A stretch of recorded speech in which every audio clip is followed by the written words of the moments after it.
महाभारत काल के 3 सबसे रहस्यमयी लोग। पांडुपुत्र सहदेव।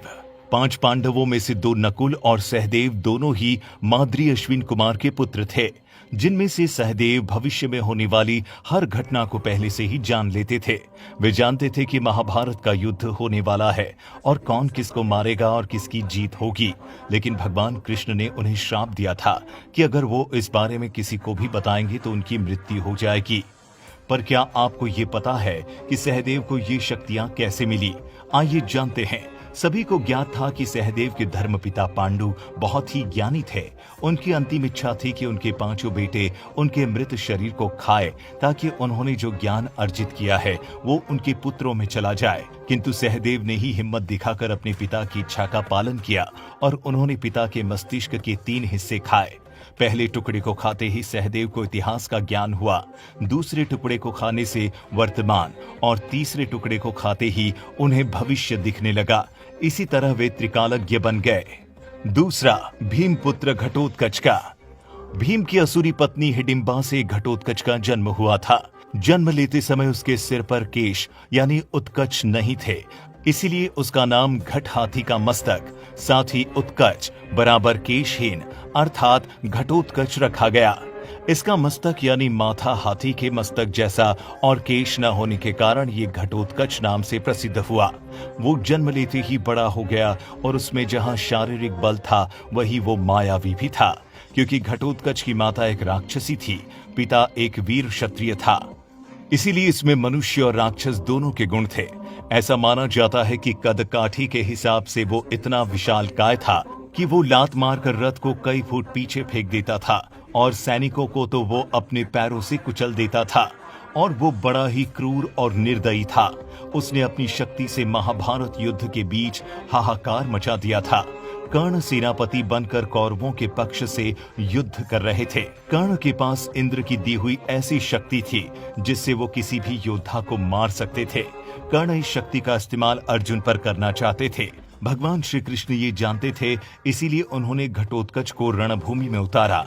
इस राक्षस ने आकाश से अग्नि और अनेक प्रकार के अस्त्र शस्त्र बरसाना शुरू कर दिया, जिससे कौरव सेना में हाहाकार मच गया। तब दुर्योधन ने घबराकर कर्ण से इसे मारने के लिए कहा।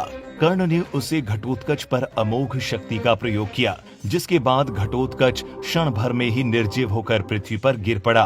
पांडवों को उसकी मृत्यु से दुख हुआ था, लेकिन भगवान श्री कृष्ण ने सारी बात समझाकर उन्हें संतुष्ट कर दिया था।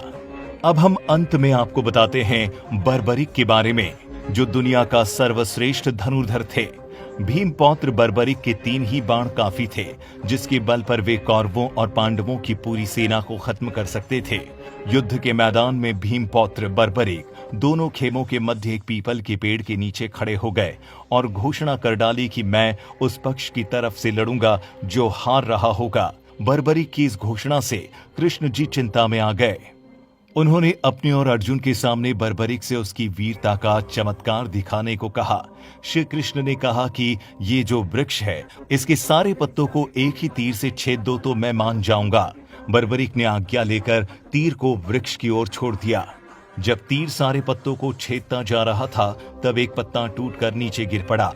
कृष्ण ने उस पत्ते पर यह सोचकर पैर रखकर उसे छुपा लिया कि ये छेद होने से बच जाएगा, लेकिन सभी पत्तों को छेदता हुआ वो तीर कृष्ण के पैरों के पास आकर रुक गया। तब बर्बरिक ने कहा कि प्रभु, आपके पैर के नीचे एक पत्ता दबा हुआ है, कृपया पैर हटा लीजिए, क्योंकि मैंने तीर को सिर्फ पत्तों को छेदने की आज्ञा दे दी है, आपके पैर को छेदने की नहीं।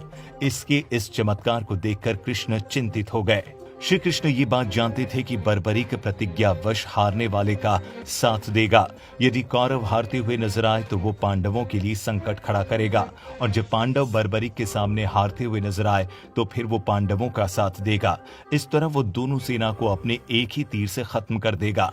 तब भगवान श्री कृष्ण को एक युक्ति सूझी और वो ब्राह्मण का भेष बनाकर सुबह बर्बरिक के शिविर के द्वार पर पहुंचे और दान मांगने लगे। बर्बरिक ने कहा, मांगो ब्राह्मण, क्या चाहिए? ब्राह्मण रूपी भगवान ने कहा कि तुम दे न सकोगे, लेकिन बर्बरिक कृष्ण के जाल में फंस गए और कृष्ण ने उससे उसका शीश मांग लिया। बर्बरिक द्वारा अपने पितामह पांडवों की विजय हेतु स्वेच्छा के साथ शीश दान कर दिया गया। इस बलिदान को देखकर भगवान श्री कृष्ण ने बर्बरिक को कलयुग में स्वयं के नाम से पूजित होने का वर दिया।